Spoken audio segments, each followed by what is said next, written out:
First dish I'm going to do for you today is stone bass with wild garlic, St George mushrooms and asparagus. Well, with all the worries about sustainability of fish now, I think it's right to use a fish like that because it is farmed. But it's a lovely piece of fish, a good alternative to sea bass. The time of the year, obviously, it's St George mushrooms, they're fantastic mushrooms, which are, I think they're only around 4 to 6 weeks, something like that. English asparagus and wild garlic leaf, and I think for me this time of year is really exciting time of year. I love those ingredients. I'm going to cook it on the skin, obviously, because the crispy skin is lovely. Like you can't eat skin unless it's crispy in my book anyway. So I'll cook it slowly on the skin. When it's pretty much 3/4 cooked, I'll just flip it over, just give it a little tiny bit on there. Might give it a little tiny bit in the oven. Then I've got a puree of wild garlic leaf, asparagus and peas. I'm going to just put a few little blobs across the middle of the plate.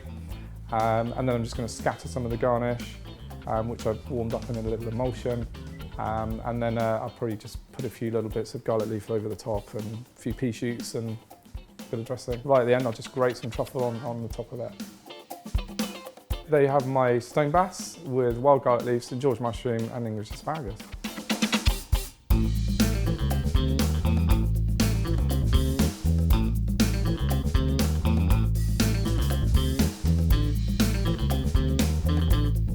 The second dish I'm going to cook for you is a saddle of venison from the West Country with parsley root puree. I love venison. We're in the right sort of area for having that sort of stuff on our menu as well. We're just very close to the New Forest. So it's quite simple garnish. Parsley root puree, which is a sort of an unusual veg that you don't really see very much yet. We've got these heritage kales, grello onions, and then we've got a leek, because obviously it's a nice leek time of the year at the moment.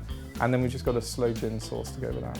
I'm going to roll the venison saddle in some pepper, black pepper, crushed black pepper, sear it in a nice hot pan, get some foam and butter going, nappe it, stick it in the oven and let that roast probably 4 to 5 minutes, just turning it to make sure the cuisson goes nice and pink all the way through. So it's a very simple dish to assemble. We'll just reheat everything in an emulsion, and then we'll do a swipe of the puree along the bottom of the plate, some of the coloured kales. Then we'll put the venison, wrap the leek around it a little bit of sauce, and we've got a few crisps of parsley root as well to go on it. So there you have it, my peppered loin of venison with parsley root puree.